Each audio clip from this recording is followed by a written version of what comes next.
Summer of the Mariposas, Part 2, The Initiation. How my sisters and I had to leave the house and the drowned man in a hurry. How we were enchanted, and with La Llorona's help, we were able to flee from the sorceress Celia, and sought advice from an old fortune teller, Teresa. How we were warned about encountered and escape from the clutches of a Willy Nagla, a coven of scheming lechosas, and a bloodthirsty capriacas to end up in the hiatica of our parental grandmother, a grandmother we hadn't seen more than twice in our life. Chapter 7, The Tree. Under a tree rest my beautiful butterflies. We'd wanted to stay at a hotel, but Inez and her family insisted on boarding us for the night in the small kitchen at the back of the house. We ate traditional birthday fare. Inez and her mother served us platefuls of enchiladas, dol mole. The chocolatey sauce of the chicken enchiladas spilled out of the rolled up tortillas and mixed with the rice and beans, making the dish extra delicious.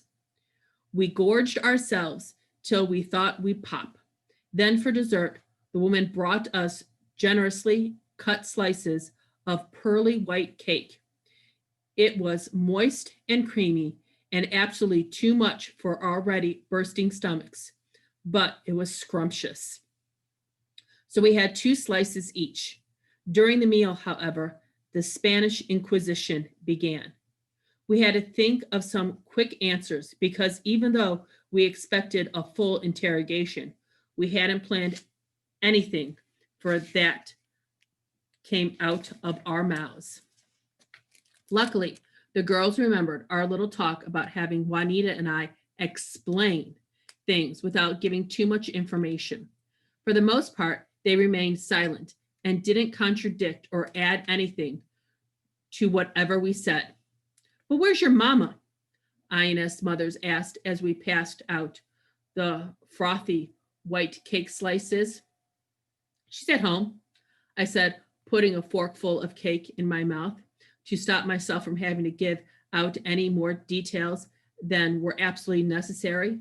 Our number one rule about answering important questions from strangers was don't add too much cream to the tacos. In other words, keep the answers simple and plain. Like Mama always says, nobody needs to know all of our business. At home? Inez's mother crinkled her eyebrows together, and I concentrated on my next bite of cake. Working, Delia said, acting nonchalant. She's married to her job. She hasn't been able to take a vacation in years. So who takes care of you?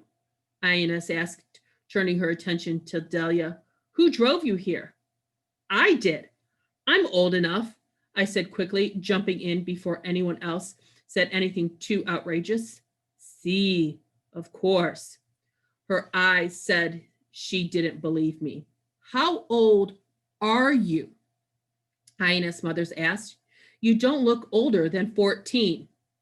I'm actually 18, I said, concentrating on my cake again. The women in my family look younger than we actually are. We take after my grandmother. She's 71 years old, but doesn't look a day over 50. Not that I had seen a Bula since I was 10, but it was only justification I could think of. I see, Inez said, looking at her mother again. And where does your Abula live? I yawned and stretched and made a show of being ready for bed. Not too far from here, I mumbled. Really? Ines' face changed then. She looked more interested, more alert, like squirrels when she lifts herself on her hind legs and sniffs in the air with in, instinctive intelligence. Yes, we'll be seeing her in the morning, I said without really knowing.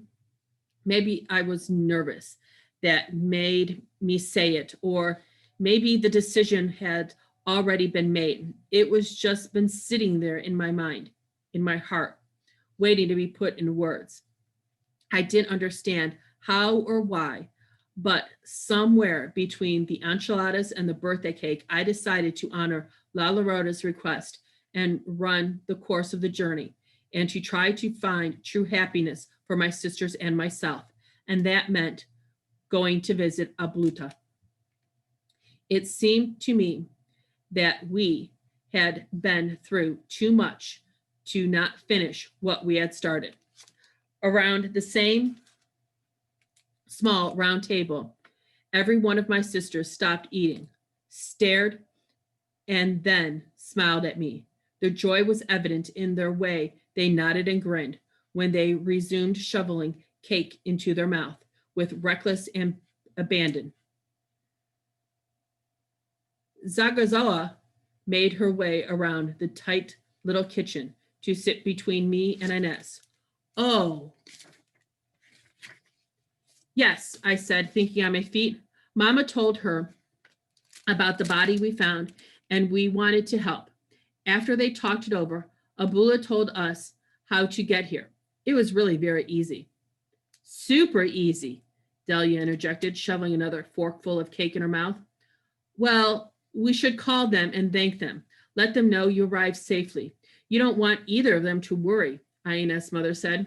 She doesn't have a phone, Delia said, joining the conversation with the same conviction that as Delia and I. I mean, my mother does, but what does she mean is that our mother doesn't answer her cell phone at work, and she's on night shift right now, I interrupted, coming to Velia's rescue. She was always the worst at keeping things from strangers. She was just too candid. It will be all right, I continued. We will call them tomorrow, after Mama gets home from work and Abula is awake. I think we should try to get in touch with someone tonight, Ines insisted. Don't you, Mama? No, I said empathetically, hoping they would listen to us. Why not? Ines asked. Because, because I tried to think of something else to say. Instead, totally convincing, but nothing came to mind. I started to panic, and I realized I was holding my breath. Then remember La Llorota's words, the effects of the ear pendant on the duty officer at customs. I reached up to my left ear and flicked my index finger against the nestling orbits. They tinkled lightly, and I could feel them whirling around each other, humming against my cheek. I turned my face slightly towards Ines and her mother. I called attention to the spinning oracles, and I whispered the enchantment. Aztec Queen, Tanzala, Holy Mother of all mankind, give us your magical assistance. Make these women believe and help us leave. What is going on? Juanita leaned closer to me to look at my whirling ear pendant. The rest of the girls did the same around the table. Why is your earring spinning? And what was that you said? She reached over to touch Lila Rose's magical gift. Don't touch it, I whispered. It's a prop to help me hypnotize them. Since when do you know how to hypnotize people? Delia asked, a frown of disbelief furrowing between her brows. Who cares? It's working, Juanita said, pulling her finger over her lips. Look at their eyes. They look like cats. I like your earrings, Zagarosa said, reaching for them. They look very old, like something the ancient Aztec used to wear. They were a gift, I said, trying not to deviate too far from the original lie I told the Border Patrol agent early in the morning. Zagiaza took another sip from her coffee. Oh, who gave them to you? Abula Reminis? I lied, but relieved to see that the woman had dropped their conversation. She's very generous. Of course, INS pupils were perfectly dilated, giving her a dazed expression. Her mother pupils were dilated too. The spell was working. I'm glad we're going to a relative's house. It's not safe for you girls to travel in Mexico alone. I kept my voice even, willing the spell to keep them charmed. But our lies as long as we remain in the house. Well, like I said, our grandmother lives down the road, about 25 miles away from here, in El de la Palma. This was more like a quick stop along the way. It wasn't a total lie either. Jiquinadoras was technically located somewhere in the wilderness between El Sacrificio and Isla La Ploma. There were a series of unmarked roads that led to Jiquinadoras from El Sacrificio. Papa had outlined them on his road map when I was 10 years old to show me where we were going the last time we visited Abula Remis. Juanita had looked it up while I was driving earlier today. So you're going to visit your grandmother? It's nice. I bet you're excited to see that, Ina's mother exclaimed. She smiled at Peta, who was shoveling cake in her mouth without saying a word. Peta was all bug-eyed and big-eared, nodding like a nervous little mouse, sitting precautiously on the edge of a wooden trap. By the time we were done eating and answering questions, it was almost midnight. We sat at the table yawning in front of our hostess, who were cleaning up after the party. When they saw us practically falling out of our chairs, INS insisted we follow her down the hall. First, we'll get you all cleaned up, INS began. You can take turns showering. Let your little sisters go first. I suggest you don't take longer than 5 minutes each. Otherwise, you'll run out of hot water. Oh, we don't want to use up all your water, I said, feeling more and more little. We should just get out of the house. Maybe go find a cheap motel in the nearest town. Well, let's not worry about that, Inez said as she put her arm around my shoulder and walked me back down the hall. The water will be warming again in the morning. Half an hour later, Delia was busy combing up Peta's wet hair. Peta looked refreshed with her hair slicked back. The twins looked revitalized too. Their hair was still wrapped in a thick towel, and they were wearing their long shirts from home. Their legs were long and slim, and I wondered why they weren't cursed with the big boned frame Juanita and I had inherited from Mama. Are you almost done in there? I called to Juanita, who was obviously taking her time in the shower. I was dying to scrub the grit off my arms and face. I'm so dirty, you could take a spatula and scrape the filth off my skin. You're telling me, Delia said, looking at me with disgust. You smell like a Shiva. Thanks. I lowered the toilet lid and plopped down on it. Upset at the idea of smelling like a billy goat, I loved being one of your analogies. I smiled. I didn't say you were a goat. I said you smelled like a goat. Didn't you learn anything in English class? Delia pulled the towel off her head and started finger combing her hair absently. Delia pushed Peta towards the door. I'm out of here. Let's go to bed. Papa Frida. Looks like we're sharing piezas tonight. Stop calling me that. Peta pulled away from Delia and grabbed the side of a sink to anchor herself. I'm not sleeping with you. You're mean. Suit yourself. But there's only one bed, and I'm calling the left side. There's only one bed? I asked, watching Delia pull her right lid down and check the eyes in front of her mirrors. Yep, Delia said. She opened her mouth and stuck her tongue out. I'm sleeping on the window sofa, Inez said. I could. It's just long enough for one person. So if I curl up real tight, besides, I'm too tired to share a bed with Peta. She kicks like a wild horse. I know, Juanita chimed in from behind the shower curtain. She was used to covering up while I dressed for bed.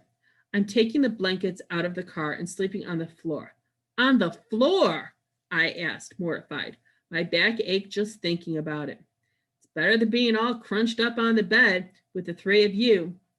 Guess the floor is not so bad, I admitted. I mean, compared to have Peta punching and kicking you all night long. Do whatever you want. Shower's all yours, Juanita said. She then pushed back the curtains and stepped out of the bathtub in her pink pajamas. She was dressed in the shower because she was a much more modest than the rest of us. There's probably enough room for three of us in the bed, I said hopefully. I couldn't have been more wrong. By the time I got out of the shower and dressed, Delia and Peta were asleep, fully stretched out on what would have been my side of the bed. Delia was awake, but just barely. I tried to shake her so she could give me some room, but she moaned something that sounded like Lutia or Delia. It's not very comfortable, but you can sleep down here with me, Juanita whispered from a place on the floor by the window seat. Delia and I are awake. I wish we had more cushions down here.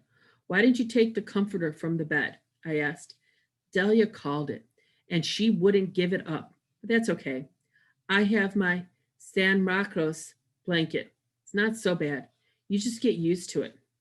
Suddenly angry, I grabbed the edge of the comforter and yanked it off the girls in the bed, leaving them with only the thin blanket underneath.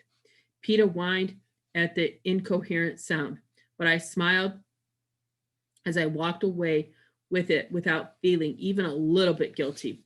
They were lucky I didn't push them off the side of the bed. Selfish little brats. So, what's the plan for tomorrow? When do you want to take off? Juanita asked in the darkness. I settled in beside her on the floor by the window seat, and we snuggled under the comforter together. I don't know what time the family is going to wake up. I took a deep breath and let it out, but we should hit the road as soon as the sun comes up. This whole thing has gotten too complicated for my peace of mind. I know, Juanita said. Today didn't turn out the way we pictured it at all. Velia turned over on the window seat to face us in the dark. Who would have thought the guy had abandoned his family? She said, joining the conversation. He looked so happy in the pictures. I thought for sure they'd be waiting for him. Nothing ever's the way it seems, is it? I mean, look at Papa, Juanita whispered at no one in particular. She sounded distant and sad. I hate hearing the pain in the voice when the sisters remember our missing father. Let's not talk about him, I said. Okay, but I'm very disappointed, Velia continued. I thought for sure this guy was different. I thought he cared about his family. I thought they'd be happy to see him and us. Juanita pulled the comforter up and covered her face with it. The thought of Papa had made us all gloomy again, despite the refreshing shower. You're telling me, Velia whispered. I thought we'd be heroes. Instead, I feel like the Grim Reaper. You were right, Odelia. We should have left well enough alone. I turned away from Juanita and settled into the comfortable position on the floor. Well, what's done is done. No use eliminating it. Let's go to sleep, I said, yawning. If I had been more like Juanita, I might have said, I told you so, though. Ordelia, are we really going to see Abula tomorrow? Delia's voice was quiet from her spot on the window seat, as if she was afraid to ask the question. Please say yes, she whispered. Yes, I said, and to my surprise, the rest of the girls on the bed sat up and hollered with happiness. Yay, yay, they hollered. I shushed them and reminded them we weren't at home. People are mourning here. I chastised them. Now settle down and go to sleep before I change my mind. After the girls fell asleep, I lay awake for some time, listening to their soft breathing, thinking about going to Abula's house and what might happen once we got to Hachidoreda. There were so many scenarios running through my mind. I was completely overwhelmed by them. Would Papa be there? What if he wasn't? Would Abula know who we were? Would Abula know who he was? When she was, would she even recognize us? The truth was, I didn't know what to expect. After the day we just had, I realized we had no way of knowing what tomorrow would bring. And if Abula wasn't home, how could I keep the girls from getting their hearts broken if even I didn't even live there anymore? Worse yet, what if she had passed away and nobody had bothered to tell us? I went to bed feeling utterly conflicted, and for the first time in years, I was scared for us.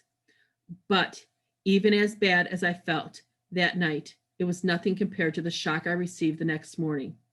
It started well enough, with us waking up in the aroma of homemade flour tortillas wafting through the house as we rolled out of our makeshift bed and looked around the sunlit room. We found our clothes washed, neatly pressed, and laid out for us.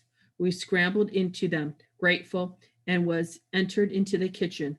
Our hostess turned to smile us. Good morning, senoritas.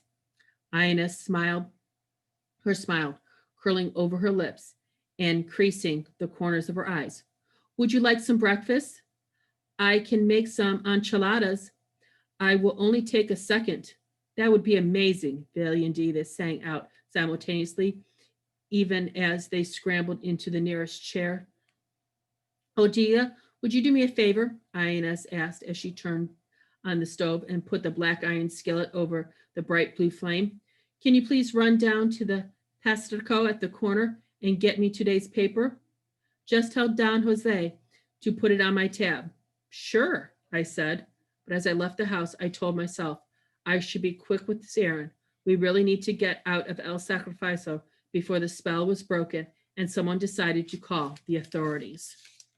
At the store, I picked up some chips and sodas for the road, walked up to the counter, and laid everything down in front of the cashier.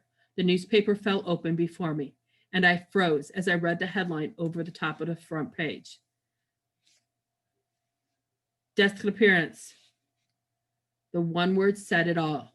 Missing. Plastered across the width of the paper was a giant picture of us.